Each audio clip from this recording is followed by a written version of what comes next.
what a difference a few hours can make. This morning, this place was awash under a deluge of heavy, heavy rain. An absolutely beautiful afternoon has morphed into existence here at Road America in Elkhart Lake, Wisconsin. We are set for our coverage of the first of 3 races this weekend in the Pirelli GT4 America Sprintx category. This will be round 9 of the championship. Hi, everybody. Greg Creamer along with Calvin Fish and Ryan Marine. Great to have you with us here at what is a remarkable facility as a whole, an absolutely remarkable racetrack, and a series that has put on some absolutely superb racing for us, Cal. And one of the things that we're noticing in some of the classes here, unlike some of our other categories, some close points battles. It really is. When you look at the silver drivers right now, Nick Whitmer and Harry Gottsacker, they lead by just 2 points over Colin Mullen and Jared Andretti. And if you reflect back to that DNF at VIR for the Andretti Autosport team, question of what could have been. So some very tight battles. We take a quick look at this racetrack here, and it's a great one, Greg. It is an absolute classic, unchanged since it was founded by Cliff Tufte way back in the 50s.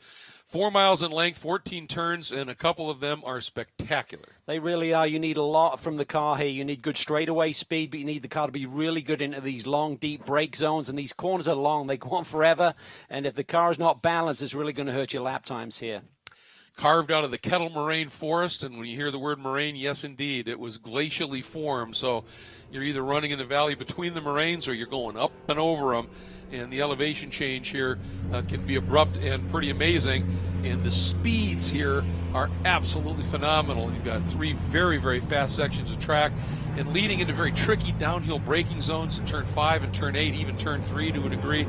And we've got a sizable field that is heading out on track as well for this one. I mean, we're just, it's about 22 cars that are heading out. And what a story here, the return to SRO America GT4 action for Team Panos. Yeah, it's great to see those colors back, and coming off a sprint championship last week with last year, should I say, in 2019 with Ian James. So he'll be running with Matt Keegan. It should have been a 2-car entry with Preston Calvert joining Rowan DeAngelis in a second entry, but they had issues on the practice day, so they'll see no further action here this weekend, but should return for the subsequent events to round out this 2020 season. They're always up to the task, and nice qualifying run. I think they qualified 3rd in class here. Yeah, very impressive. And as you said, it was sort of a last-second deal. They weren't really planning on racing him this year. And so Ian James has said, we haven't done a lot to the cars since, so we're not really sure where we're going to sit here. He said, if it's wet for us, that could be really good, but we don't know. Well, it's not wet, so we're going to see a straight heads-up comparison here and see where they sit. But both those guys are fast. Yeah, they're really fast. The Panos didn't have the most straightaway speed, even though they won a lot of races last year, so this may be a bit of a struggle for them, but you know they're going to be up to the task. The team had pretty much disbanded, gone in different directions, but they brought the gang back together, and it's going to be a good showing here, you'd feel, on their return. Looking at our starting lineup here, and you saw Matt Siljahaug from Marco Polo Motorsports in the KTM Crossbow, another pole. Michael Dinan continuing his amazing form on pole and Pro-Am, starting 2nd overall. Then Travis, and then on pole in the silver category, the 38 ST Racing entry of John Miller. Here you see Matt Keegan. He'll start alongside the ST Racing team car of Harry Gottsacker, but Colin Mullen in that mix as well, and Charlie Belluardo. And Brian Putt. And I think Brian here in that car right on the right there, the Aries B-Sport Racing Aston Martin, he really hit his stride at Sonoma, particularly in the last couple of races where he showed speed, fended off some pressure. I think he's really starting to click with that car. Yeah, he really is. But when you look at the championship leaders, I mean, certainly the Nola Sport team with 4 victories, they have a nice 20-point lead. But don't discount Flying Lizard Racing with Michael Dinan and Robbie Foley. Yeah. 2 consecutive wins to round out the Sonoma weekend. They got a lot of pace. They're showing it here again this weekend. Dinan another Sprint Am win this morning, or earlier today. So I'm sure the Nola Sport team reflect back on last year when they had such a big lead midsummer. Got caught right at the end deal, so I'm sure they're going to be trying to make sure that doesn't happen for a 2nd year in a row with the championship. Yeah, that had to create a few nightmares for them. And at Sonoma, they looked really strong in 2 of the races, but in one of the races they really struggled. So they understand the dynamic there, to be sure. And there is that Jason Hart and Matt Travis machine as they are getting ready to go. Their team car running in the AM category, the exact opposite of what we're seeing in that points battle in the silver division. Zach Anderson and Sean Gibbons, as if celebrating their new Trattori wine sponsorship that they picked up at Sonoma. They've just continued to tear that they've been on.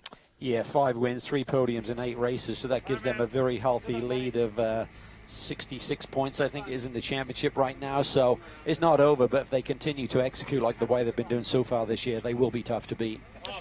And here's a look at Mads Siljehaug.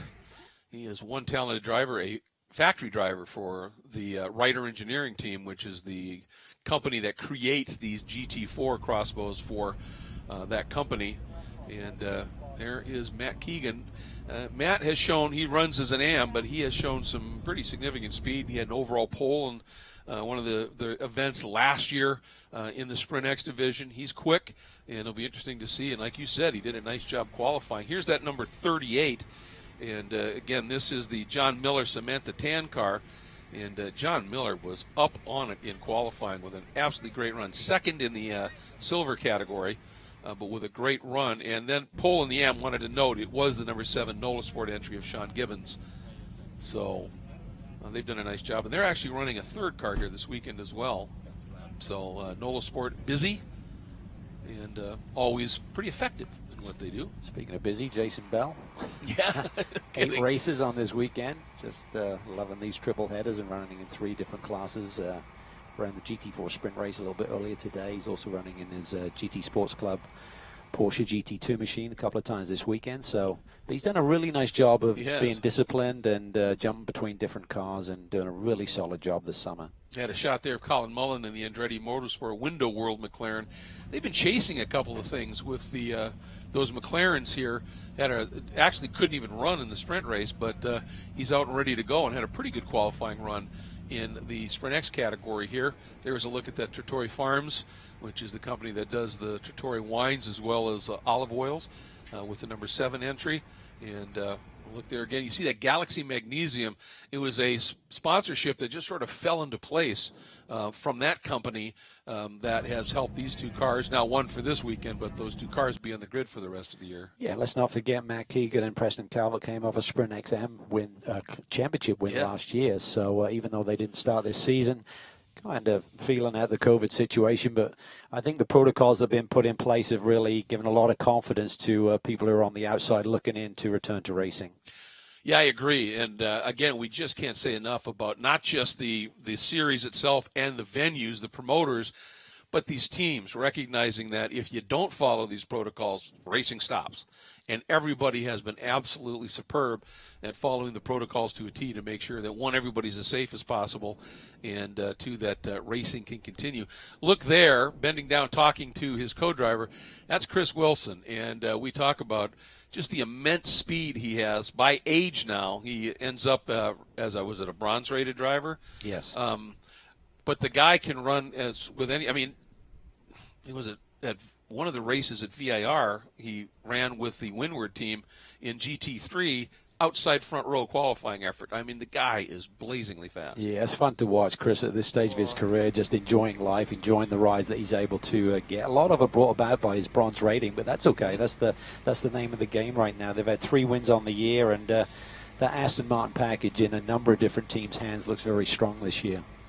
Well, he can't be blamed for being both treacherous and experienced and wickedly fast. I keep forgetting. I made this mistake last round. He's in the Mercedes. Yes. It's weird with the red and racing thing. It is. But that's like RS1. The one car is the Porsche, and then the other one, and I wanted to make mention of this, Matt Dalton. He goes by Matt to honor his grandfather. And Patrick Gallagher, there it is, that car there, that number 33. You see it back in its full Frankenstrat colors without all the extra additions. They solved the problem that was giving them massive. They didn't finish a race at Sonoma, and I was chatting with Matt, and I said, well, you got your character building weekend out of the way, and he went, oh my, wasn't it? But he said, yeah. He said, we're excited. He said, we think the car is really good, and he said, if I can do my job and just keep it near the front. And then Belhaven Investments entry, he said, well, you guys know how good Patrick is. And I said, oh, yeah, we do. So it should be fun to see that unfold as well. Yeah, that third NOLA Sport car, by the way, the Walkers, David and Russell, running in the number 46 entry. PaveCon colors there, that the family construction and paving company. All right, here's the indication. We are getting very close to getting this field moving. 60-minute race. If you've been tuning in with us all day today, though, Cal, this is the first one where we're going to have driver change, mandatory pit stops, and a pit stop, a maximum, a minimum time. Yeah, that's right. It's basically between the 25 and 35-minute mark of this 60-minute race. A mandatory pit stop, driver change only, no refueling.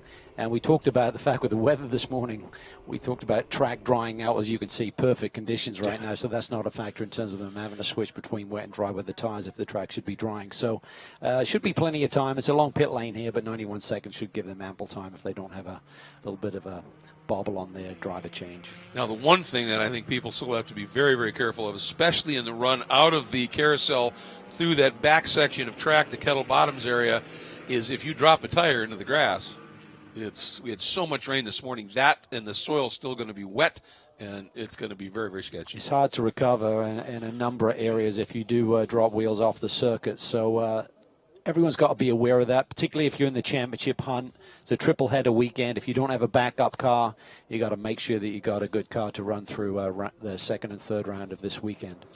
As we're watching the field work its way through the Moraine sweep down into turn 5, let's check in with Ryan Moraine in the pits. Hey, bud.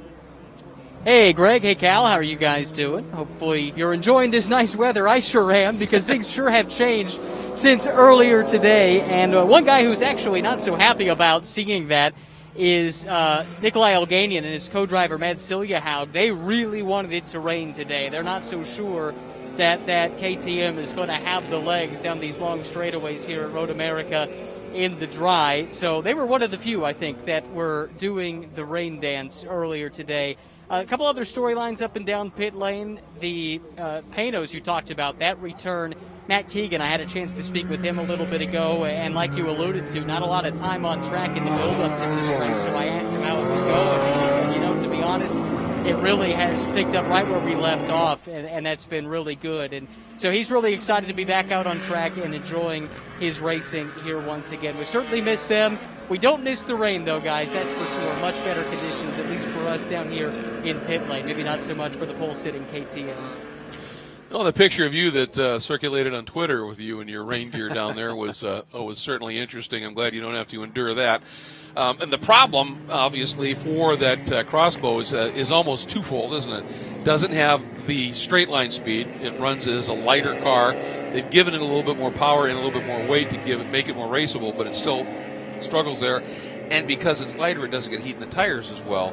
And alongside and right behind him on the grid, you got Michael Dynan, who's about as brim full of confidence as you can find in a car that we've already seen this weekend be very, very fast, and Matt Travis and John Miller, two awfully adept drivers as well. Colin Mullen, Tim Barber, he's got his work cut out for him, Matt says. He does. He's a really skillful driver, and he showed that in the wet conditions here this morning to grab this pole position, but he will be vulnerable around this racetrack, and you'd have to think that Dynan's even looking at getting a good start here, maybe jumping him up into turn 1. Miller's always up on the wheel from row 2 in the one of the ST Racing BMWs.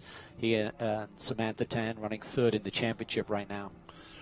The Acura NSX, the official safety vehicle of SRO Motorsports America, drives away, heads into pit lane, and here's the field coming up the hill, getting ready for the start of round 9, 1 hour of competition.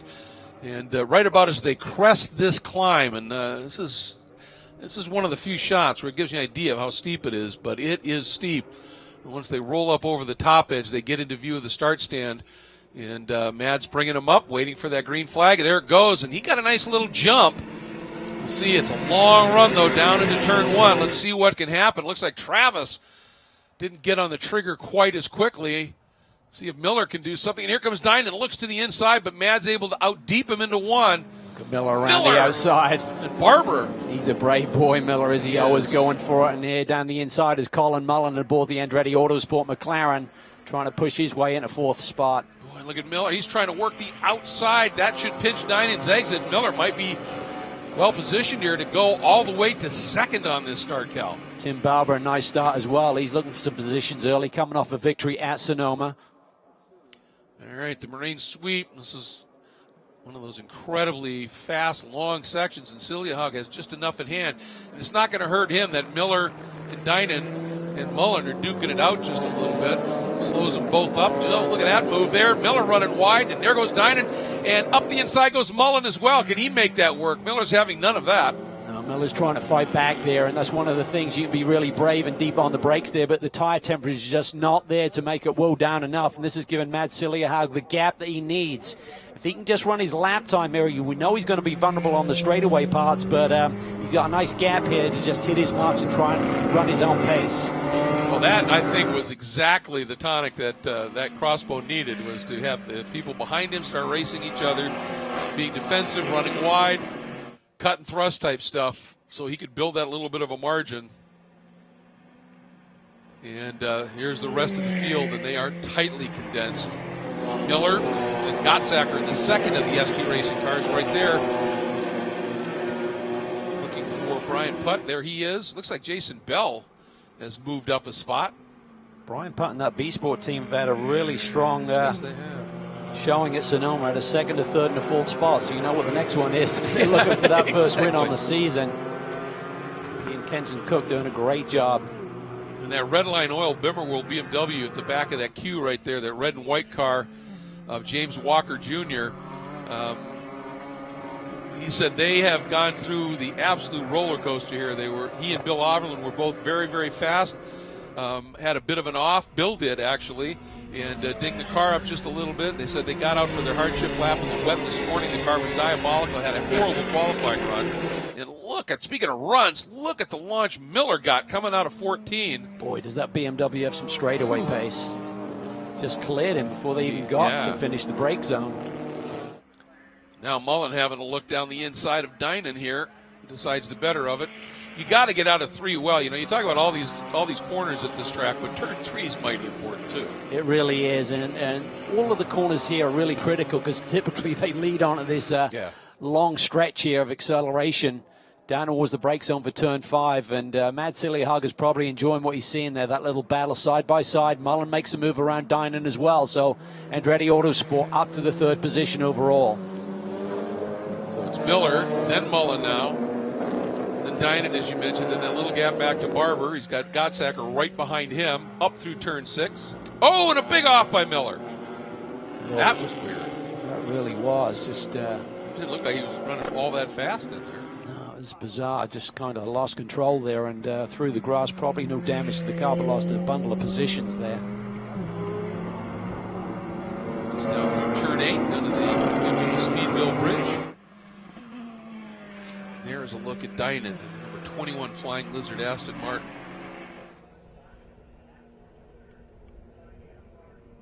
Is this a drive-through penalty? I didn't see anything come up on the board. Huh, all right. Settling down here at the front. So Silliahag, 2-second gap on the field last time around, continuing to hit his mark. So pretty unique car, this Crossbow, the 2020 edition. You can see there's no rear wing on it whatsoever. Just runs kind of that cowling over the back that generates a little bit of downforce. This should certainly help the straightaway speeds that they've struggled with in years past. Boy, Barber under furious attack now from Gottsacker. Behind him now is Travis and a recovering Miller. Interesting to find out what happened there with John. He just somehow get off the line up the hill. That's how it initially started there. I was just looking down at the timing screen, so I didn't see exactly how it evolved, unfortunately. He's trying to recover and dive down underneath Matt Travis. And, no driver likes to be passed, but Matt's one of the guys that is just tough to execute a pass on him. He is. He and Jason just a tremendous driver pairing for NOLA Sport. Looking for that championship this year. Just came up just a little bit shy to Stephen Cameron Racing last year with Gregory Leafouge and Sean Quinlan. Got pipped at the line, literally. And James Walker said, if the car's right, he said, I was feeling really good in that Bimmerworld car. He said, had the fastest AM time in the first test day and the like. He said it wasn't public, but we had a track on that. He said, if it's right, I should be able to go. 18th to 11th in the first 2 laps. Yeah, that's nice. They need that. They had a pretty abysmal weekend at Sonoma. Were fast early in practice and then just suddenly lost the handling on the race car. Certainly James Walker was struggling with it. When you see Billy Oberlin backing up in a field, you know there's something amiss. Miller has gone through on Travis. To some degree, that may have been Travis. He's not only hard to pass and fast, he's also pretty smart. And he realized that's a silver car, it's not my class. Let him go and then maybe follow him and try and gap the rest of the field here. Yeah. Get as close to Dynan as he can. Yeah, and we talked about the momentum that the Flying Lizard group have coming off a couple of victories to round out the Sonoma weekend. Has brought the gap down to 20. And they're big swings first to second. There's a 7-point delta. Oh, car off there in the kink.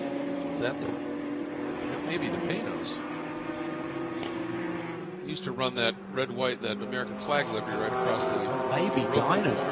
Or Dynan possibly. Yeah, that's a good point. They too. Oh boy. That's huge. Just going to talk about that they could be eating the gap in the championship, and suddenly that could be them at the side of the road. Look at Miller. He is really driving hard now, putting the pressure on his teammate, Harry Gottsacker. Yep, this is a 3-car battle for third in the silver class. Barber and then Gottsacker and Miller. Celia Haug and Mullen running 1-2 overall and 1-2 silver up front. And I think that was Dynan. You were right, Cal. Well, if he sits there, there's the Panos. There's no way. Yeah, I was going to say there's no way they're going to stay green. Yes.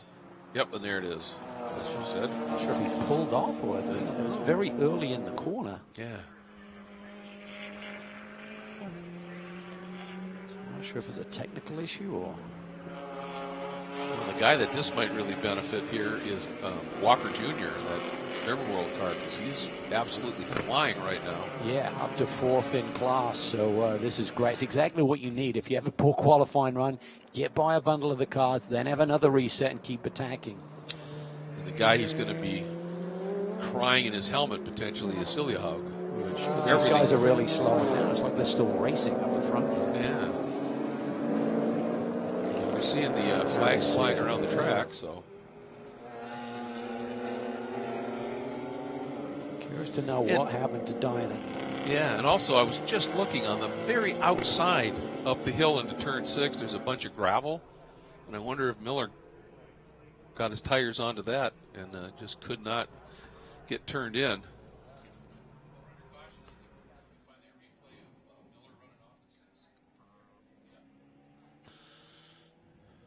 That is Dynan. I can see the 21, so it's definitely Dynan. We could tell it too, by the way. He's dropping down the order. And, I believe it's early in the corner to normally you're dropping wheels on the outside there and then having the moment. So this is really early in the kink if it is an accident versus a technical issue. He's at a bit of an angle, like I don't think he has just pulled off there. Yeah. Well, you wonder if he and somebody else tried to go side by side through there, and there was a touch at turn in, potentially. Mullins looked impressive, and they were really struggling. Andretti Autosport finding pace at all, and they had some issues with that McLaren. They seem to have resolved it because that thing's hooked up. Yeah, he's being very disciplined in his pace through this field. Looked to be strong, but not overly aggressive, which is exactly what Jared Andretti was looking for in a teammate, someone who's got really solid pace and doesn't make mistakes, and that's Colin Mullen. Yeah, he does a great job. You see that checkered 4 Andretti that they are carrying on the car now. That's Jared's dad, John, one of the great all-rounders, such a great competitor, but even more importantly, such a great person, passed away in January from colon cancer. And when he got cancer, he created that foundation as a sort of a way to remind people to always, get your colon screenings and try and stay on top of this stuff. And they've created a great foundation with it, and that's the checkered 4 Andretti that they carry on that car now. Very special to the Andretti family, of course. And at the rest of the field, the blue McLaren from Flying Lizard of Aaron Vogel. The field's starting to get gathered up here. And that's part of the deal with a long track like this. These cautions can actually drag out just a bit because it takes a while for the field to get gathered up behind the safety car, which then creates the long gap of no cars that allows the safety workers onto the track to be able to effect these cleanups. And the Road America safety team is one of the best, no question about it. So we've been wondering what might have been the issue there with Michael Dinan. Ryan, what are you hearing from their pit? I'm hearing that the team is also wondering because they do not have radio communication at that part of the track with their driver. Keep in mind, this is a massive facility, a 4-mile length track, and a lot of woods and hills and valleys as well that the teams and their radio communication has to deal with. So that's one of the things you have to manage when you come here, and he's in a spot apparently where the team is having trouble getting any kind of communication from him to get word on what exactly went wrong. Well, Ryan, the good news is you can tell the team that he's being brought in on a tow strap, right, which means the car can roll easily enough, and they just hooked up a tow strap, so that's the good news. Typically, if you have an accident in the kink, it's not rolling. No. Yeah, the car doesn't roll. You might have. But let's go back, take another look, since we have a moment here at the start of this race. Silliahog doing what he wanted. It's a nice move there by Jason Bell to sneak inside Brian Putt right from the off, but Miller was the guy in the move early. And Barber. Just jockeying for positions here. Then you see Colin Mullen down at the inside on Matt Travis. Travis runs around the outside, but Mullen's able to clear him by the time they get to the brake zone. Yep, and Miller had just driven around the outside 3 and made that work down into turn 5 in front of Dinan.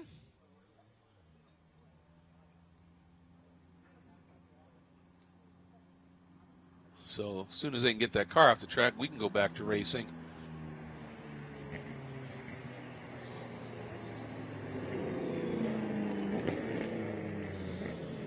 Here's some of the rest of the field. That's John Allen. Right in front of him is the number 69 entry of Collingwood, Tom Collingwood, the Canadian. Great to have him back running with John Tisi in BGB Motorsports. Here's what happened to Miller. Turns in.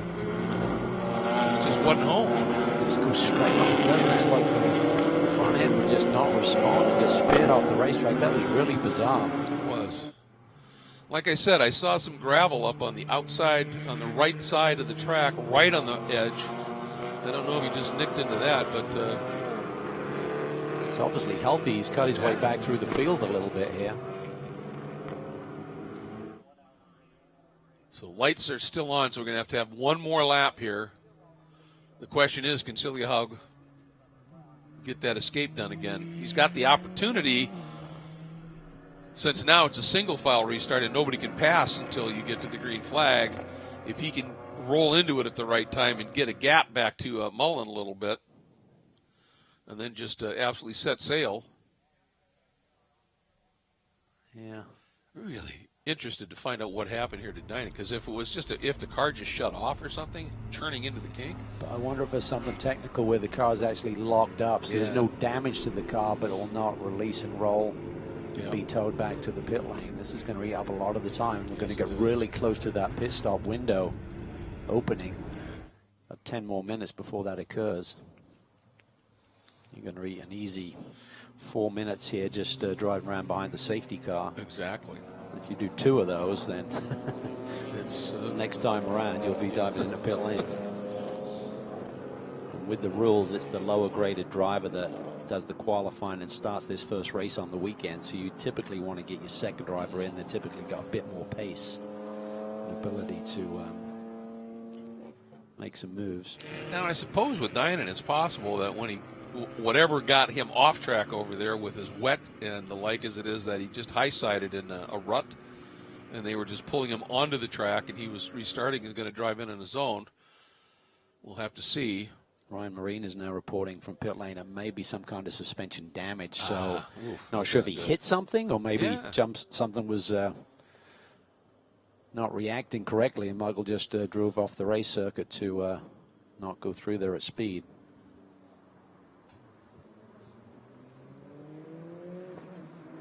It's going to really hurt them because there's a minimum drive time that you have to do to score points here today, and they're probably not going to meet them with this delay, even if it's fixable. It's going to be pretty crushing. Travis continues to run 6th overall, but that is the lead in Pro-Am. But look at Walker. We talked about the run he put in with this caution. Now, not only is he third in Pro-Am, 8th overall, those 3 cars are joined at the hip. There you can see that yellow and black and white Porsche weaving. Then Keegan, and right behind him is Walker. Then Putt and Quinlan, Bell. And those guys have been putting on a great show. And then you think about who gets in the car replacing those guys. That show ought to continue. Yeah, it really should be good. You know, Jason Hart, Ian James, Bill Auberlin, Kenton Cook, Gregory Leofouge. Andrew Davis has been really, really quick here this weekend aboard the number 2 GMG Porsche. So you see the 30 of Aaron Vogel sharing the car with Michael Cooper. He's already had a win here earlier today. Now 6 in a row in sprint. Amazing job Michael's doing there. Totally. I'll tell you, Kenton Cook, I mean, Brian Putt did a great job. There's Walker. What a run up through the field, that Redline Oil Bimmerworld car. And right behind him, Brian Putt, who, of course, ran TCR last year. And Brian, I said he really hit his stride, I think, at Sonoma. And Kenton Cook, when he was in the car at Sonoma, was just phenomenal, which we know Kenton can be. So, yeah, this is just... See a lot of battle scars on that concrete wall driver's right coming off the kink. You drop wheels on the left, you normally end up over on the right-hand side.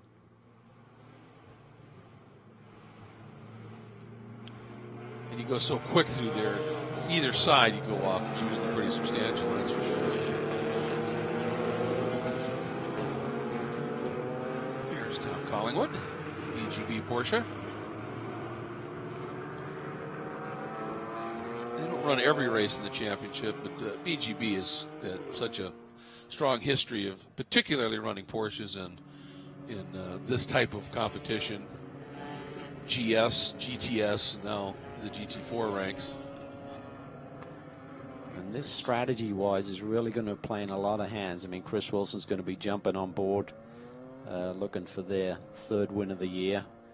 And he won't have a lot of deficit to the rest of the fields. We're looking for the green. Yeah. All right, here we go. And Siljehaug, oh, I think he needed to go earlier than that. And here comes Mullen. He's got the run. He gets to his flank. Can he clear him, though? You know that Crosswell's going to be deep on the brakes into this brake zone. Siljehaug out-deeps him. Mullen's trying to stay there. See what they do. Siljehaug's doing the right thing, though. He's taking the middle and inside line. Here comes Tim Barber looking at the inside with the BMW there. Big late move. Nice job there. Parks Mullen on the exit, that big outside row. And he hits that bump. Barber does. Back end dances around. Mullen had to check up. Lead trio being chased by a pair of ST Racing BMWs. Gartsacker and Miller very much in this fight here today. Look at the straight line speed of that BMW. And look at Siljehaug. Oh, all right. That is awesome if he can make it stick, but he can't quite make it. Again, on this restart, tires aren't quite into their sweet spot. He is fighting for everything right now. And up the inside goes Miller. Miller has responded beautifully. And I'm looking, I think Walker, Keegan and Walker have both gone by on Travis. So Keegan, in the return of Panos, leads in Pro-Am.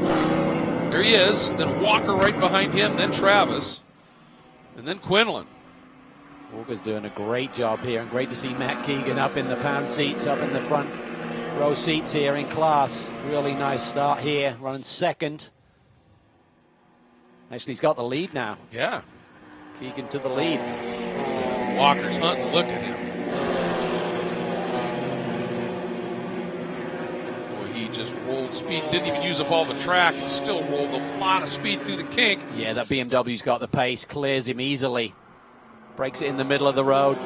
Nice job by James there. And I think Keegan might have thought about trying to go around the outside, but he had to be a little careful because Travis was right there. Smart driving there by James Walker, just giving that lane to Matt Keegan as they accelerated up to turn 13. Here's that battle. Walker into the lead in Pro-Am. Keegan 2nd, and Quinlan taking a run at Travis up the hill. Quinlan's been quick here this weekend. Sure has. W's pace is pretty strong down these straightaways. Look at that, he's going to go after Keegan as well and clears him down on the inside of turn 1. Can he make it stick? No, Keegan comes back at him. Ramps the outside. Mullen, meanwhile, looking for the lead. And now Travis coming back at Quinlan. Can't get that done. Putt watching all of this unfold in front of him. Taking Matt Keegan along to find his rhythm again. No, I think they did a brief hasn't. shakedown run at Road Atlanta last week, but other than that, hasn't seen any action since Vegas last year. They haven't tweaked on that car much either, so what a drive by James Walker. We saw the flashes of speed Brits. Look at Brian Putt working the outside of Travis. Didn't quite get it turned back down, and Jason Bell's going to get a little bit of a run here. But Putt looking racy. Jason had a look up the inside, thought better of it, just didn't have the momentum to get to the inside. Erin Vogel hanging on to this group nicely.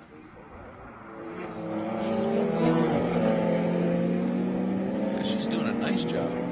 She's right there at 7th. Ooh, Matt Dalton, late move on Walker and makes it work. Beautiful pass. Just died for that apex. Yeah.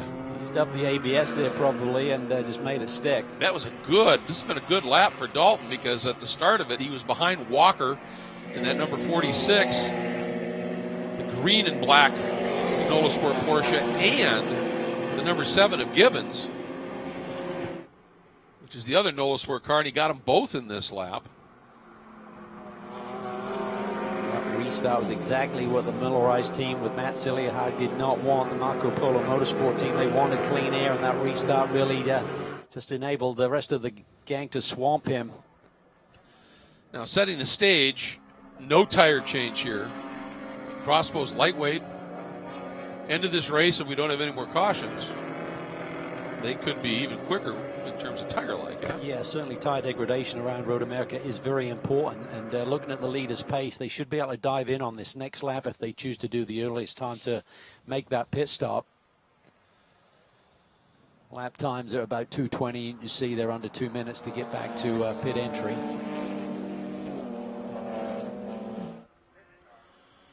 I'll tell you, Tim Barber has been on form this year, hasn't he? He really has. He's really busy. He's involved in a number of programs, and he's just done a really nice job here of leading the team from a management standpoint and behind the wheel. And bringing along Cole Serralo incredibly quickly from a TCA driver last year up into a GT4 machinery. And Cole has been impressive making that step this year. Here's Walker. Boy, he is just leaving the rest of that. He has found his comfort zone, hasn't he? Yes, he has. Great to see this team rebound after a difficult Sonoma weekend, and even this week they had a little bit of drama to contend with Billy's off in the kink. Walker said when early in the weekend when the car was right, he said it was like a glove. He said I felt really, really good. I could really roll speed. And if we can, repeat that setup on the car after the fix, and clearly they have. And the big key is, we've said it many times this year with these triple header weekends, if you get it right, you can really make up a bundle of points in the championship. They did that at VIR with a couple of wins and a second place. Could have been 3 wins if it wasn't for a penalty for a drive-through. So, with a drive-through penalty. So, if they could get the big points here this weekend, they're going to have this championship. No, not at all. Well, I'll tell you, you got to be impressed with Quinlan as well. He really was the last half of last year when he started to. He and Leia Fouge really hit their stride, and Quinlan has just continued to get stronger and stronger. Well, what's so cool about racing, we see youngsters come up through the ranks and gradually learn their craft, but with the AM-class drivers, it's fun to see them gain confidence, get better, and fine-tune their craft as well. And we've seen that with so many situations with James Walker Jr., certainly with Sean Quinlan, who won a championship here last year, and this year seems to be driving even better. And what an opportunistic move there by Brian Putt. And Travis tried to go around the outside of Quinlan, ran a little wide at the exit of Canada corner, and Putt just dove for the gap. And now a lot of the field diving for the pits. It's going to be a 91-second minimum pit stop time. That's from pit in to pit out. And the only thing we should be seeing happen here is a driver change, maybe a tire pressure change, but no refueling, no topping up, no tire change. This is a long pit lane, Trundle, isn't it? It is. Costs you over 40 seconds to the field in terms of just coming down here, plus the service.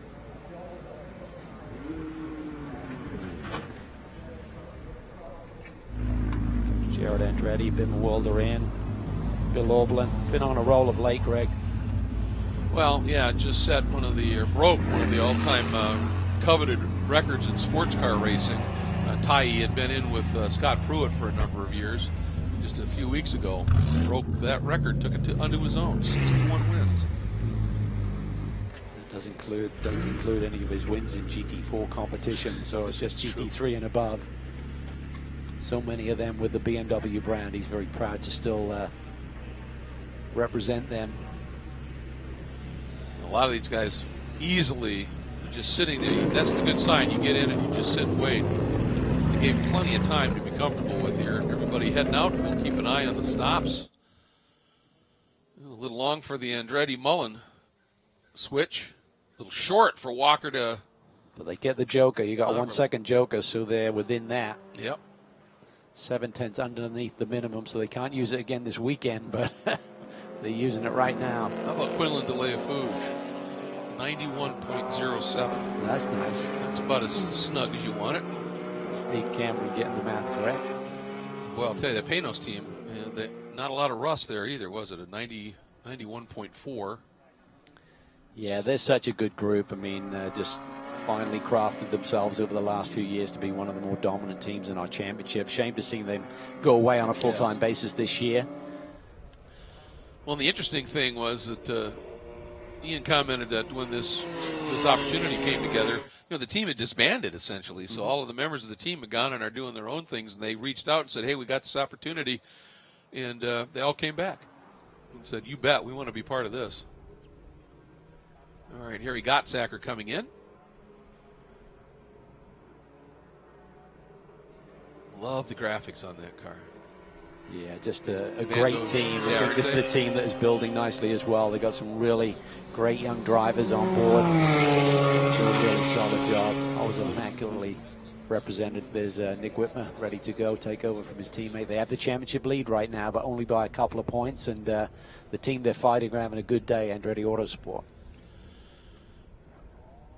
And I love the fact that they appreciate so many things, but Samantha Tan is an artist, and that's Van Gogh's Starry Night on that car. They appreciate lots of different things in the SD Racing Camp. Biotech and Kappa Foods offering them a lot of great support. Here's Nick. You hear the time counts being thrown out. 20.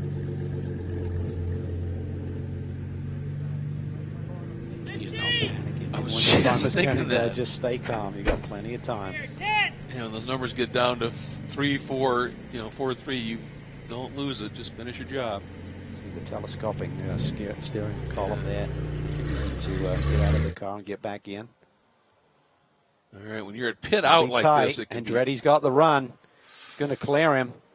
And here comes Oberlin as well. It's going to be really tight between Oberlin and Whitmer there. Okay, there's no tire change, so Whitmer's tires, even though they've been sitting still, shouldn't be lost too much temperature. So Bill tried to take the long way around, but just couldn't make it stick. Now he wants to try and pick up the draft here down the run. With the Marine sweep down towards turn 5 brake zone. Well, that tells you about how that 3 seconds over for that Colin Mullen to Andretti stop. How costly that was, and that wickedly quick stop for Walker to Oberlin. Well, that's compressed things here. Here are the drivers that have yet to stop. Barber, Miller, Siljehaug. Just pushing things a little bit further. When you have equal graded drivers, you can play with the strategy a little bit, maybe start your stronger driver and try and establish that gap and the track position that you're looking for, and have the other driver try and hang on as Oberlin heaping the pressure on. Whitmer looks to the inside. That's late. That's very late. They just both survive, and yes, I think it was Whitmer's Canadian snow skills there. Absolutely. Just kept him together.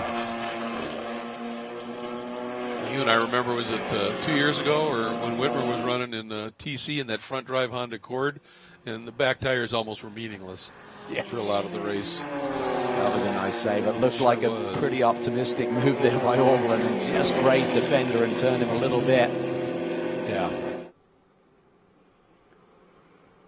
Yeah, I think they can go another lap safely if they want to try and push a little bit further the leaders. Not this group that have already pitted, but our leaders can certainly stay out there one more lap.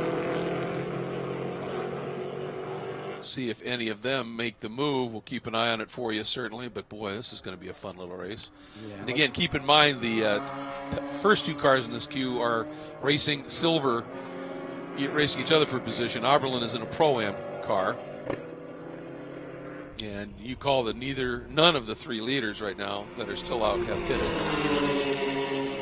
Oberlin getting a run. Whitmer defending. Oberlin pops to the outside. Ooh, and they both closed up a lot of ground on Andretti. Yeah, watch Orblin here. He could get a run on both of these cars. BMW seem to have tremendous pace, don't they? I mean, just down the straightaways and just overall for the lap here. Jarrett's just trying to hang on. What Bill wants to see here is Whitmer to try and do something with Andretti and get them sort of side by side, punch a big hole. Well, the big key is what sort of pace are these guys having compared to our leaders, because with the leaders staying out there an extra 5 to 10 minutes, if they're running a stronger pace, that should give them the track position after they cycle through the pits. Well, the last lap, the leaders all ran mid-220s. Siljahaug at 220.2. Andretti, Whitmer, they were 222s. Yeah. So that could be crucial here. Yeah, absolutely. Could give this little pack here a lot of work to do. Leifouge in trouble. Came out of turn 7 and pulled quickly to the right. That would be a shame. Andretti a little wide. Whitmer down to the inside. Andretti squeezes. That was close. Yeah, this is costing them all lap time, though, Greg. Yep. This is why they're running 22s compared to the leaders' 20s. And Orblin forces it, stuffs it down the inside on the kink. Brave stuff right there. Smart stuff by Whitmer. Well, and that tells you something about a driver, a pro driver at Oberlin's level, to compartmentalize, because he had a crash earlier in the week in the kink and still just says, no, I'll make that pass. You got to love that. All right, it's going to be interesting here. Oh, that was almost 2 seconds right there. Look at this, Oberlin. Now he's going to square up. He knows he's got some good straight line here. Gets to the power early. Looking at that clock, 31.9. Still a good stop. Probably good they didn't go right away. Yeah, but this is the problem with Andretti and the company there running those lap times. Look at the gap that has now been established. Yes, yes. I mean, these drivers are now in a rhythm. The guys who just got out on the racetrack probably take a lap to get their maximum lap times. Oh, look at Orblin really putting the pressure on Jared Andretti.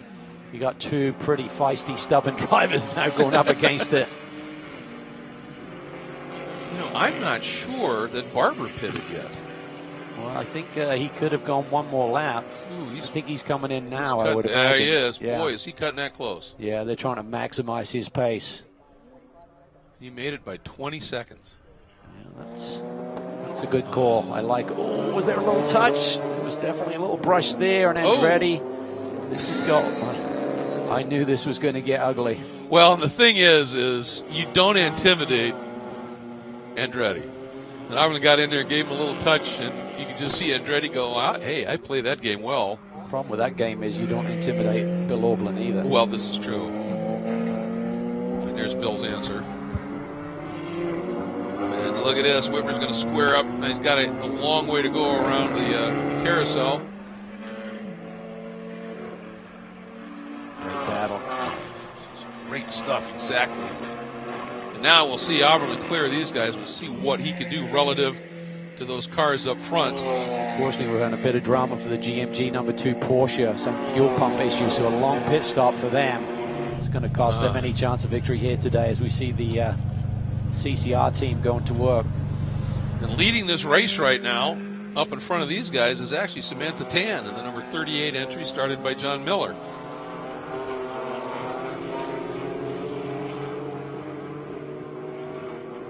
Just waiting for everything to cycle through with the leader on pit lane right now. There she is. There's Bill. Miller had done a really nice job by staying out there, so the question is going to be, where does Samantha come out compared to Cole Serralo? And there's Cole exiting the pits. Here comes Elganian. So I think Cole Serralo should have the overall lead, Greg, correct? I think you're right. He's cycling through now. They should hang on to it, I think, yes. Just looking at some times here. Keep an eye on that white Aston Martin behind Andretti here. Ken Cook is closing on this group in a big hurry. He just turned best lap of the race at 2:19.9. That was just pipped by James Gallagher at 2:19.7. So there's some fast drivers from deep in this pack going to try and showcase their speed here with 23 minutes to go.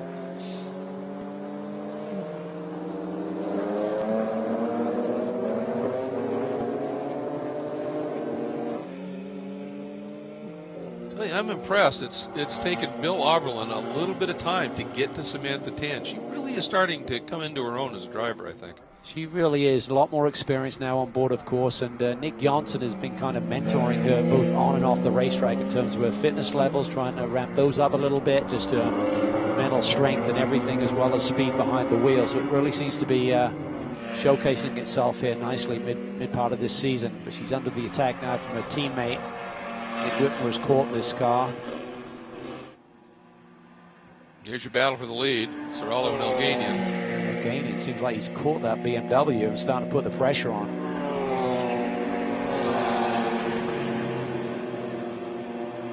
Ken Cook is all over Andretti. Here's the battle for the lead. Here's Oberlin. Here are the two ST Racing BMWs. Ooh, Andretti looked like he got into the ABS a little bit. Yeah, just dives from the apex. He runs that shallow angle on terms of the entry of the corners, but I think you're right. He was into the ABS and just trying to find some road to use it. Oh, and Whitmer trying to work his way safely around the outside of Samantha Tan. Got to be so careful here when it's your teammate you're battling with. He goes to the outside. Samantha gives him just enough room there. Andretti and Cook get a run as well. Look at Samantha. She's not giving this up. She and Nick are side by side up the hill. Side drafting then. Yeah, that's what I thought. He just dipped over, got a little bit of an extra toe. Now Andretti's going to try and follow Nick through. Yeah, Nick's just got that experience to be able to take in a little bit deeper on the brakes than Samantha. That's going to be tight there with Cook coming off of turn one. And Samantha comes back at Andretti. Nice job. Nice job. Yep. This is great racing by her. And these are those moments that really take you a long way in terms of your learning curve. Being thrown in the heat of a battle like this. Learning curve, confidence, the whole thing, isn't it?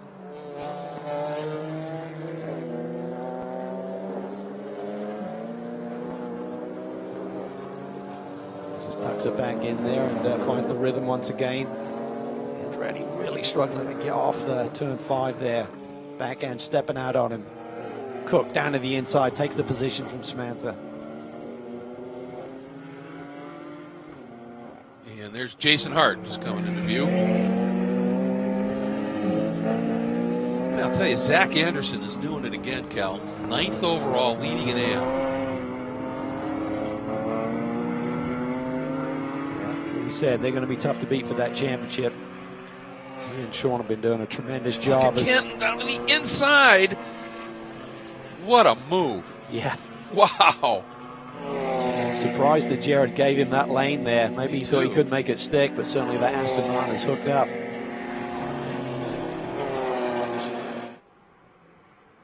Look at Elganian attacking on Serralo. Oberlin is catching this pair. And Oberlin's not running in the same class as two silver pairings out front right now, followed by Oberlin 3rd overall. The second car in the Pro-Am class that Arvolin's in is that white Aston Martin, the Aries B Sport entry. And then the 47 NOLA Sport Porsche of Hart. Bill just laid down his fastest lap of the race at 2:20.2, and let's see what he comes across the board with this time. About 3.5 seconds behind Alganian on the lap before. He cuts that by a monster amount. Runs a 2:19.5. Wow. You can see the gap now. It's basically nothing. What a week it's been for Bill Auberlen. You talk about that record. He then went out and won a GT4 race the next day. Comes here, set some fast practice times, had a little off, some suspension damage, getting it back to the pit lane. Car broke essentially and sent him into the fence again. So left his Bim World crew with a bit of work to do. And he's got to run now on Alganian here through the Moraine sweep. And passed. He's through. Yeah, I think he's pretty much unstoppable right now. Yeah. The ST Racing team looking on. Harry Gottsacker, John Miller, two great opening stints there, set up their teammates nicely here.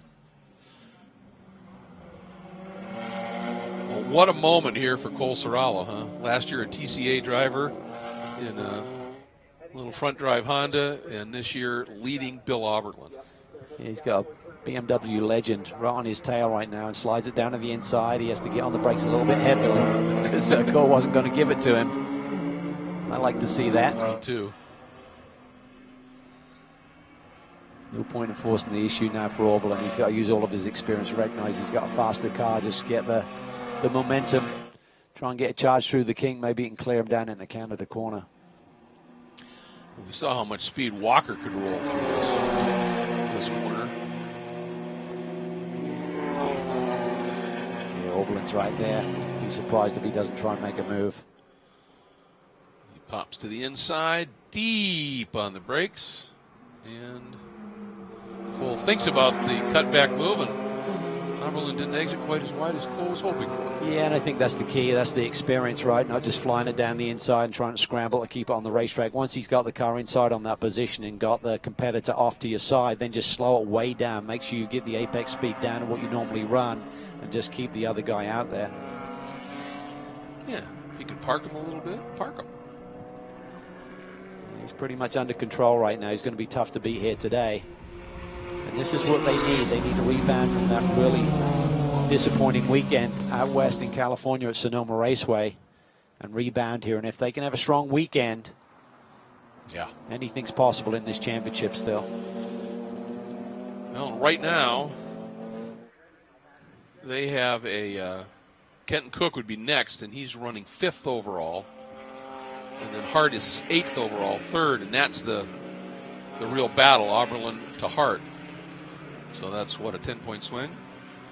And that's what you're looking for. They need some big ones because NOLA Sport is so consistent. It'd be tough for them to catch after that weekend we keep talking about in Sonoma. But you can suddenly get a 30-point swing on a weekend. You eat into that lead really quickly. Yes.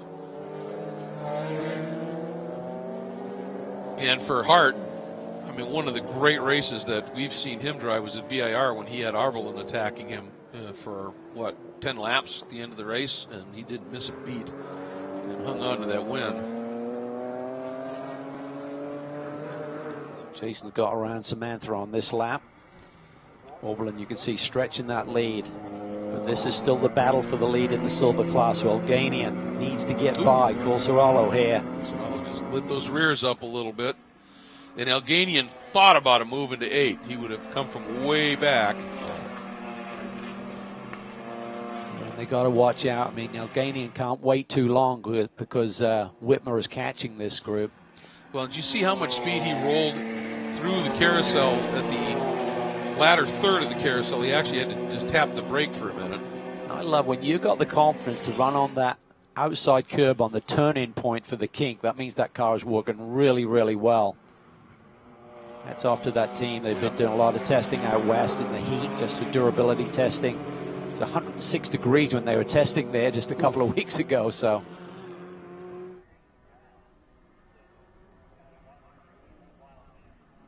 And for Alganian, the problem here is that these BMWs are so strong in a straight line.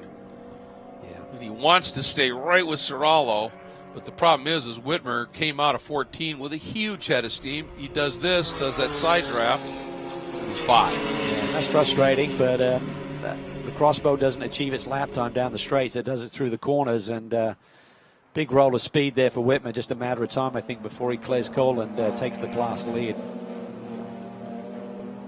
And then there's Kenton Cook. Oh. Yeah.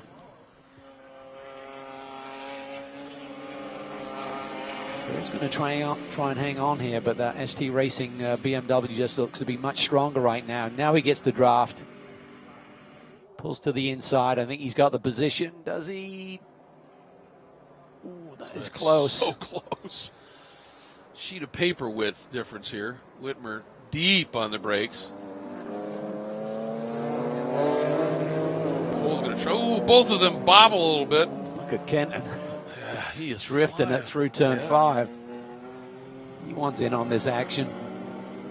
Watch for Sillyhog to do something here down into 8. He kind of showed a little bit of a willingness here. Let's see if he does something real late. No, but Kenton does. And Sillyhog just drifts over to. It was more to defend on Kenton Cook, but his argument when they say, was that a block? No, I was thinking about a move. Yeah, Nikolai's just so strong into these brake zones, and even when you got a run like Kenton did, you suddenly think, I'm braking really late, I'm going to out-brake him, and the other guy just goes half a car length deeper. It really surprises you. You end up in no man's land with nowhere to go. It's funny.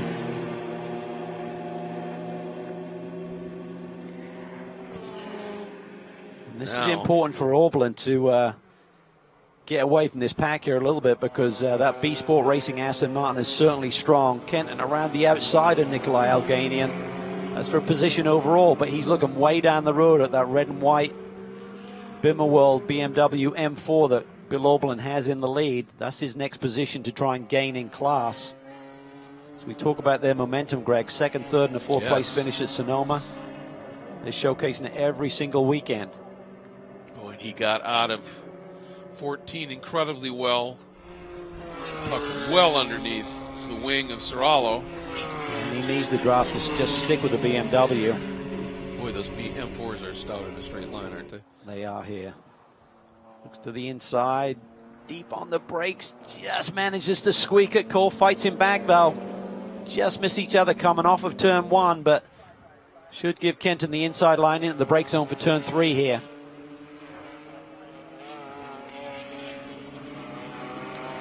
Now he should set sail a little bit. Yep. For Cole, maybe when his racecraft in these cars develops just a little bit more, because he had an opportunity there for an over-under move with the speed of that BMW, but he didn't get on the hammer quite soon enough. Kenton's got some pace here. Sure does. Time is probably not on his side, though. No. He's about 5 seconds back from Billy Auberlen right now, and only 10 minutes to go, so he needs to basically find a second a lap to chase down our leader, and he's got to clear a couple more cars. All right. Again, eyes on Alganian. No, not close enough this time. Boy, he does close it up under braking. Here's Jason Hart, third in Pro-Am at 7th overall. And here's the leader in the AM class, Zach Anderson. Another big day for Motorsport. Yeah, a 1-2 for them in the AM class right now, with Russell Walker sitting in second in that green Porsche. And then Chris Wilson in the Reardon Mercedes. Patrick Gallagher running really wide there coming through turn 7. He's been on the charge, setting some really quick lap time down in the 2:19 bracket consistently, which compares to the fastest lap of the race at a 2:19.5 of Bill Auberlen. Yeah, I think that Gallagher and the RS1 team, they are absolutely delighted with the speed they're seeing here. Meanwhile, let's check in with Ryan in pit lane. A couple of things to update you guys on. Number one, I did have a chance to chat with Tim Barber really briefly and just ask him if he had heard on the radio anything from Cole about the car going away, and he said he's just picked up some understeer, and that's caused him to have to back off the pace a little bit, and he slipped back accordingly. a few other loose ends to tie up. You mentioned earlier that you saw the Stephen Cameron Racing BMW apparently with some problems. They did indeed have a punctured radiator. They are still on pit lane dealing with that. And the Panos in its return was delayed with a steering linkage issue, and that was repaired and ultimately back out on track. All right, thanks very much. That's unfortunate for the Cameron team for sure. Yeah, and for Panos as well. I saw Ian James plummet down the order there a little bit, so that's disappointing for them. But first race back, you expect a few teething issues, but hopefully they can rebound for the subsequent rounds this weekend.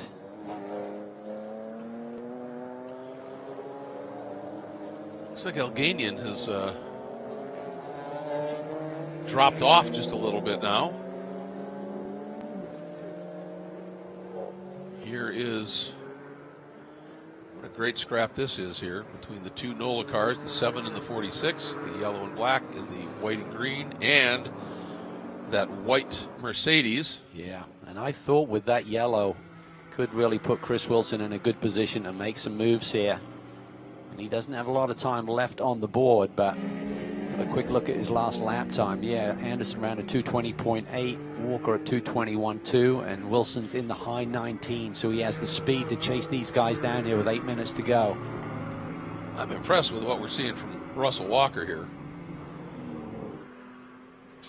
He and his dad started the car, and Russell's picked up and doing a nice job. There's the RS1 Aston Martin of Patrick Gallagher.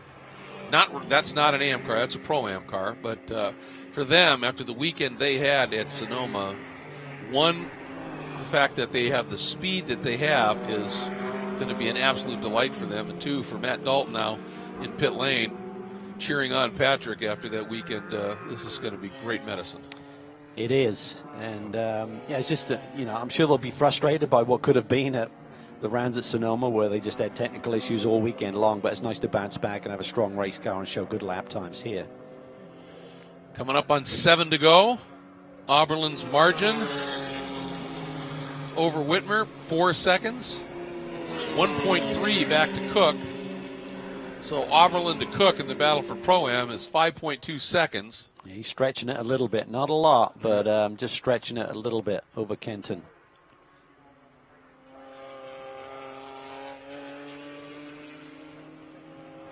Whitmer obviously a nice weekend. Andretti down in fourth, so they came in here with just a 2-point lead, and Andretti's going to drop several points to him here today, so that should increase their lead this evening.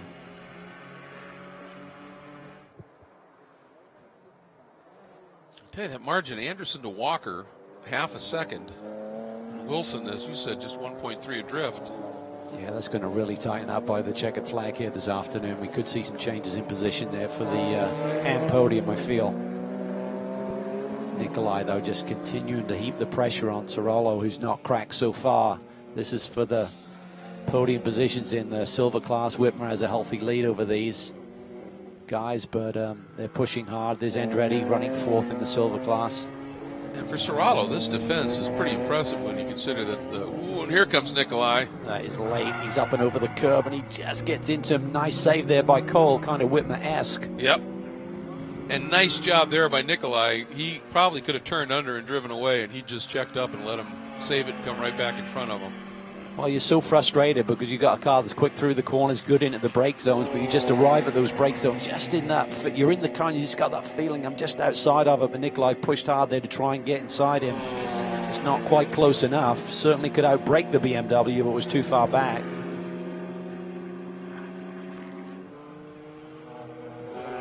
I don't think Jason Hart's going to be too disappointed with this podium run that he's on right now. Yes, they're used to winning races, but the fact is that the team that had all of the momentum coming into this weekend have had some kind of technical issue with the suspension. Not sure if Michael Dinan hit the wall or had a suspension breakage, but either way, they're out of the running, and that really takes the pressure off them in the championship.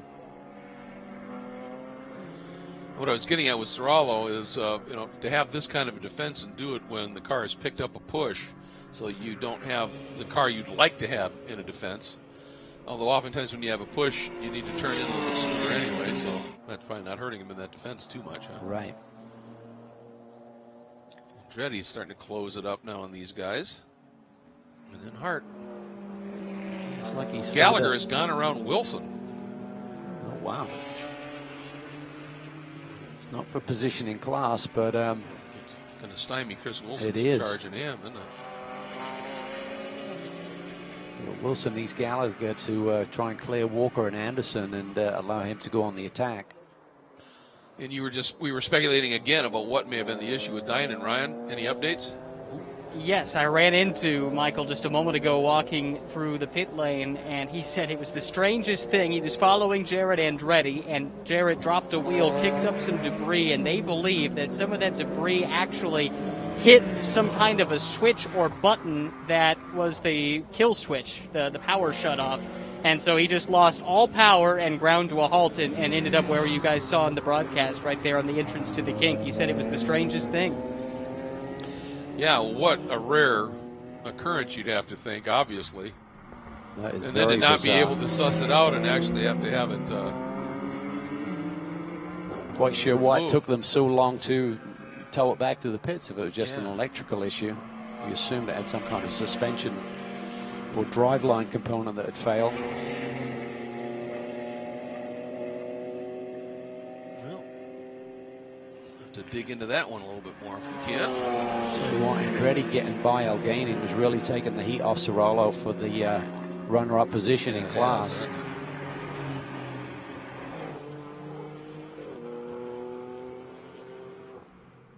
Oof. Boy, Nikolai is on the absolute knife edge in that car after braking, isn't he? He really is, and here comes Gallagher. Zach Anderson continuing to lead. Tory Wine's machine there out front once again. Great day for Nola Sport. 1-2 in this class. Got a podium run going in the Pro-Am division as well. Russell Walker in the PaveCon Nola Sport car right there.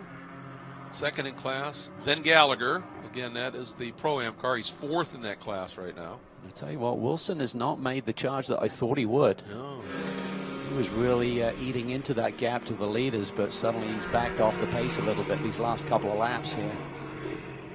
Gallagher's got to run. Ooh, look at this. Andretti got to the inside and That gives Nikolai Algany the run down to the inside. This is for position right there between the crossbow and the BMW. he's through, but can he hold it? That straight line speed of the BMW, he needs A wide crossbow. a wide crossbow. He needs Hart to come up and get Cirolo defending a little bit, I think. That Cirolo's just driven right on by.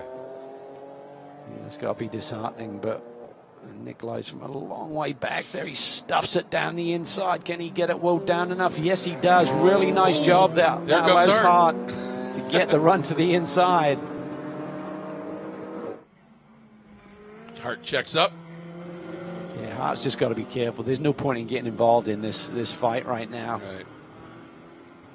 He's too far behind Kenton Cook to really make any more headway in terms of points gain here today. So And Gallagher's gone around just real quickly on Walker and split those two NOLA cars.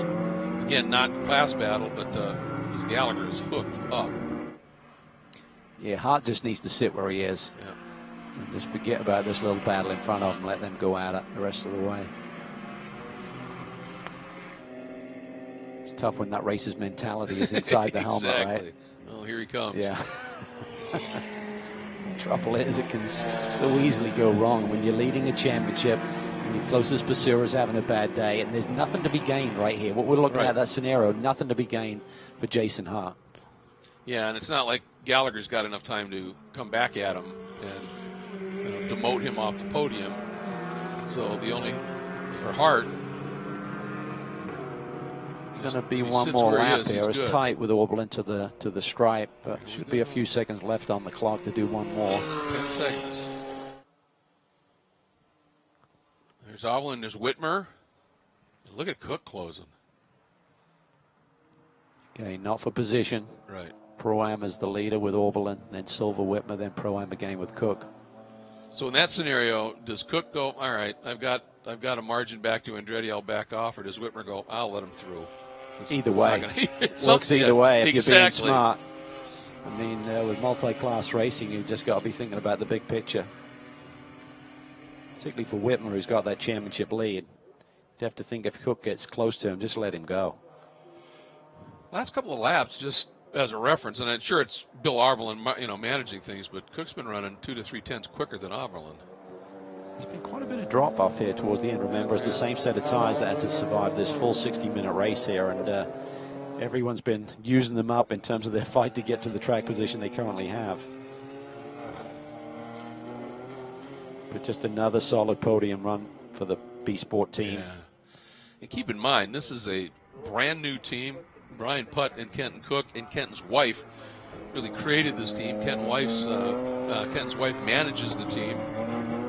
And Whitmer having some fun. I believe they have Eric Peterson engineering there. Is one of the most savviest guys up and down pit lane. Very busy man in terms of running multiple championships. But it's a small team compared to some of these, and they've come into their own, that's for sure. A week for Bill Auberlen for his 3rd victory in 7 days. Yeah, stunning. Auberlin-esque, almost. Boy, once Elganian cleared Serralo, look at how quickly he's run down Andretti, and this is for position as well. Roll some speed there. Yeah, this could get feisty down in the Canada corner. You know that Nikolai's going to send it, and you know Andretti's going to turn in early.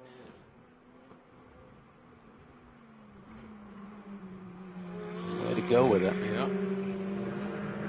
Rolling speed. Gets really tight there. It's a real tricky part of the racetrack. If that lead car just inches over to the right, sometimes you can see contact. Ooh, Jason Hart all over the back of Serralo, and he's got the rest of them behind him. But Bill Auberlen, Bimmer World, Pro-Am pairing with James Walker Jr. win overall in Road America with just a stunning drive by both drivers. Walker up through traffic early and Auberlen finishing it off. Whitmer second, Cook third. Here comes Andretti second in silver. Look at this. Oh, a touch. How close was it? Who did they give it? Gallagher got Hart. That's huge in terms of the points. Wow. Well, maybe there was a reason that Hart was pushing. Gallagher's a little bit tweaked about it too, isn't he? A little touch there. He's letting them know. Yeah, I'm not sure whether Hart tried to make a move on Serralo and it lost him some ground to allow Patrick to get the run. Here's Mats Siljehoug. Wow. What a race. It really was. I'm trying to put that in perspective because we lost that half lap there where it all got a bit feisty and allowed Gallagher to get close enough to Jason Hart. I think if he just sat there and hadn't got racing with Cole Serralo, I think it may have slowed them all down. Well, the interesting thing was that Anderson and Walker, as Russell Walker in the 46 car, they went right with Hart when they got up and caught that group along with Gallagher. I mean, they were all running very close times.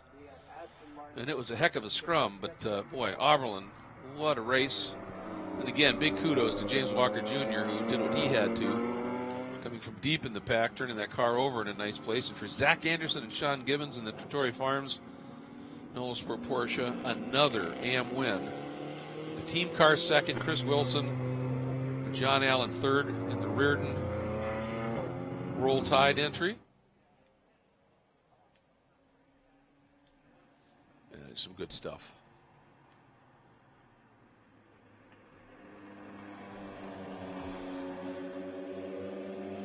Gallagher, Pippen, Hart, what was the mark? 15 1,000ths of a second at the line. Yeah. I'll tell you, I'm sure Matt Dalton was in the pits with that one. That's a podium. Yeah, that's after huge. what they went through. I'm sure Matt's just coming unglued right now. Yeah, that is huge. And now you know why he's the Patrick Gallagher. All right, let's take a look at the results. White number on a black background, that is the Pro-Am class. Black on white, that's silver category. White on red, that is AM. And saw some great racing all over this track, all inside this pack, everywhere. Somebody found somebody to race and really put on one heck of a show.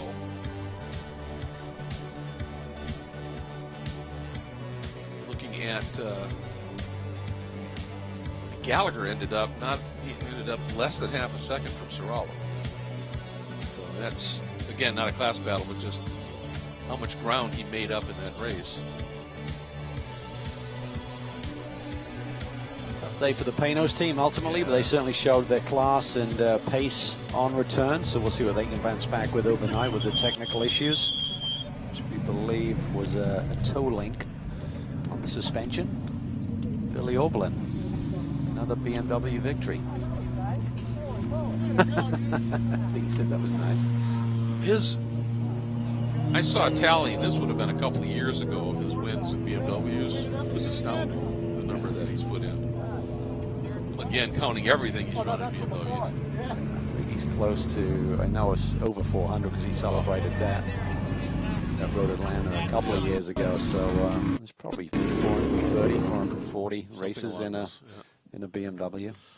And I'm dating ourselves here a little bit, but I remember announcing a few races with him when he was running the Mazda in the old GTU category, and he would confound the Prototype Technology Group team when they finally said, let's just hire him. And that's what started his run with BMWs. And here's a look at highlights from the 9th round of this championship. From the pole, Mads Siljehaug was able to drive away and hang on to it, start to build a bit of a lead over Michael Dynan in that blue and light blue Aston Martin, but very aggressive off the go for John Miller. But then that weird moment, still can't really figure out what happened there. Just lost the front end and spares it off the racetrack in turn 6, but he rebounded nicely. Then we had the pit stop cycle.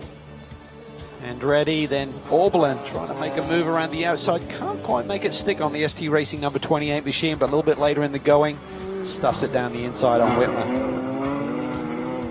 Touch there, Whitmer, brilliant save. Oberlin just tucked back in behind, then went to work on him again and got it done in the kink.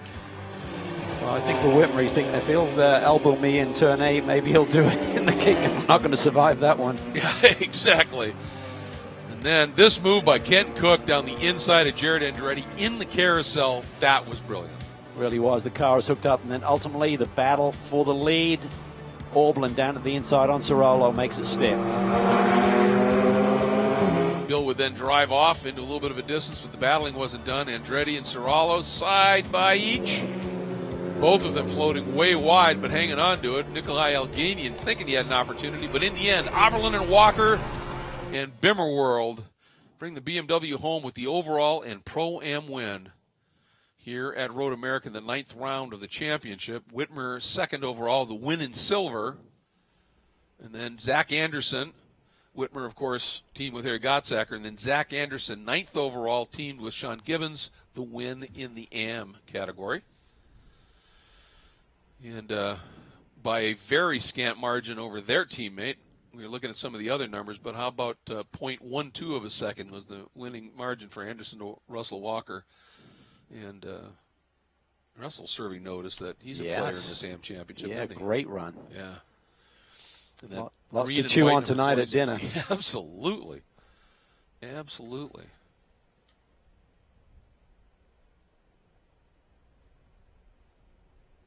Just always the Sprintx formula is a wonderful format. I think it's just really spicy. Some great different car manufacturers represented. Some really good driver crews. Exactly. You got the pros like the Oberlins of the world, and then you got some of these drivers who are just showcasing to us how they're developing, Greg, and getting so much stronger each year. That's really fun, when you get associated with a series for a while and you see drivers that start off a little rough, maybe have the potential, but it's not quite realized yet. Then you watch them hone it, and pretty soon they are just right on the sharp end of things. That's really cool. There's Patrick Gallagher relaying what went on in those final moments of the race to grab that podium. Congratulations to him and the whole group. Yeah, and what a nice day for that team after enduring what they had gone through. And Matt Dalton right there.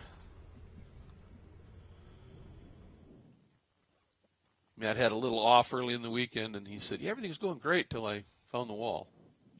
He said, but it was a fairly minor, and that car was up and at it and going once again. Well, you got to rebound. I mean, actually, that comes from experience as well. I was going to say that was at Sonoma where he had that off. And he said, but, prior to the incident, he said, we really felt that car was fast, and so it's nice for them to be able to realize it here now at Road America. But with that, let's head down to Victory Circle and Ryan Marine. Big win for the Bimmerworld team. James Walker Jr. will have Bill Oberlin in just a moment. James, your stint seemed like you were kind of in the thick of things. How did that play out? Well, starting way at the back wasn't how we planned it, but we knew we had a fast car. We knew that wasn't where we belonged, and just put the head down, and BMW gave us a great car. BMW Motor put together a great team. It just couldn't have been a more perfect recipe just to work through. The yellow flag, of course, helped a little bit to bunch things up. But at the end of the day, it was just 25 minutes of just fun. It was pure fun out there today. It was just a fantastic experience. And no one better to turn it over to than your co-driver, Bill Oberlin. We'll have Bill slide in. A history-making week for you, Bill. And you cap it off here. 3 wins in like 6 or 7 days. Pretty fantastic. It's been a great week. And, you know, what's crazy is I'm coming off another race. I come here, and the car was fantastic. What do? I brush it into the wall at the kink, and I give my crew a lot of work and a lot of headache. And they put it together. It was unknown. We only drove it in the wet, so we didn't really know how it was. The qualification thing went all a little bit sideways. James, what does he? He puts his head down, runs the thing into the lead in his stint, and then I get it, and I'm like, let's go for the overall. And we just started running it to the front. They gave us even a better car. Maybe I should go run it in the wall a few more times. I doubt they're going to like that. But the car was amazing. BMW M4. GT4, it's a fantastic car. Everybody should drive one. Hey, you put on a show for us today. Thank you for that. Best of luck the rest of the weekend. Thank you. And again, you look at it, the win and their competition in the points, 4th. With that last lap pass by Gallagher, and that's important. It's a big point swing, and that's what they need to do right now after a disappointing weekend out west. So they'll dust themselves off. Everyone will regroup tonight and come back stronger tomorrow. And keep in mind, don't, as this weekend unfolds, James and Keegan, yes, but how about Davis and Bell, Leia Foge and Quinlan? If they hadn't had problems, those are both wickedly quick. There's a lot of pace right there with guys who didn't have great days today. So, as we said, it's great with these triple-header weekends to see how everyone sorts things out, comes back tomorrow or the following day, and puts in a strong performance to try and erase the slate of today. Absolutely. Gives you a chance at some redemption. And let's get back down to Victory Circle, Ryan. Second overall, but more importantly, first in their class, Harry Gottsacker and Nick Whitmer. We'll talk to Harry first. Harry, it was a 1-2 for BMWs. What does that say about how good those Beamers are around Road America? Yeah, definitely. Our car's been solid all weekend. We had plenty of track time in the practice sessions leading up to today, so we were able to really get our car dialed in. Just want to give a shout out to Nick. He was an absolute beast out there in the second stint of that race. But overall, the car's just a really fast race car. Congratulations, Harry. We'll have you step aside. We'll bring Nick on in. Nick, your teammate called you a beast. Do you think your stint lived up to that moniker? It was a fun stint, I can tell you that. For sure, I was trying to hound down Bill. He was on my tail. He finally got me on some traffic. Go ahead. But the best part was our team. Like, they set up the car perfectly. STR did an amazing job on the car. It was hooked up the whole time. Until the tires, it was a lot about tire management. And I think Bill and I and a couple of guys up front, that's what we did, and that's how we gained grounds on all the guys. Because we did start 6th, and I think Bill started behind us, and we ended up 1-2. So the BMW is strong here, but I think it's very balanced on this track, and that's what you need here. You need a good balanced car, good tires, good equipment, good team, and this is what gives us P1. Great start to the weekend. Well done. Thank you. Yeah, and that save he made when Bill got into his side down in turn 8 was absolutely brilliant. Yeah, it really was. Used all of his car control skills there, that's for sure, in the battle with Oberlin. Mullen and Andretti still second in the class, and Silja and Elganian, I think, a slightly frustrated third probably, because they certainly had a fast car. Yeah, without that yellow, they may have had enough pace to maintain that gap on the rest of the pack. Yeah, because without traffic, they could fly. Then Barber and Sorallo, another great run. And Miller and Tan rounding out the top 5, and Verhoeven and Hull having a little issue in the race as well. And now let's get down to Ryan to hear from our AM winners. And we'll start with Sean Gibbons. I'll tell you what, the momentum from Sonoma, it seems to have carried over a few weeks later and a few states east. Nevertheless, your car seemed pretty well hooked up. Car was really well hooked up. The NOLA Sport guys do a great job, and we wouldn't even be here this weekend if Porsche Fresno didn't come on to get us here to keep us going forward. So I have to thank them. And, to start the weekend this way, qualify in the rain, put it first in class, and then have Zach take the car over and run it to the front. in an amazing race against our teammates and Chris Wilson. Just an awesome first race this weekend. Looking forward to the next two. We are as well. Thank you and Thank you. congratulations, Sean. We'll bring Zach on in next. We've described this opportunity with this team for you as kind of a lifeline for your career, and it sounds like you were thrown another one just to be here. What are the emotions of getting that chance and then capitalizing on it? Yeah, well, it may seem like we're a buttoned-up crew in terms of getting here every weekend. We've made it every weekend, luckily, but it is full throttle trying to make it to these weekends and these times. So the most huge thank you to CJ Wilson and Porsche Fresno for getting us here. And thank you for the belief in OGH Motorsports. Happy to be in a Porsche race car. Happy to be with NOLA Sport. Well done. Good Thank luck you. the rest of the weekend. Yeah, they put together a great program, and it's unfortunate when you have struggles like that. Just trying to from race to race, just trying to get there. But I think it makes then when you show up and you put those wins together even sweeter. It does, but there's a lot of stress, and hats off to CJ Wilson for supporting this group and with his Porsche Fresno franchise. Really cool stuff. Just means that Trattoria wine's going to taste even better as it unfolds here. So that wraps up our coverage of the 9th round of the Pirelli GT4 America Sprintx Championship. We have 2 more rounds to go here on this weekend, and Saturday, Sunday, it's supposed to be sunny, mid-70s, perfect racing in the Kettle Moraine Forest of Wisconsin. We'll see you then.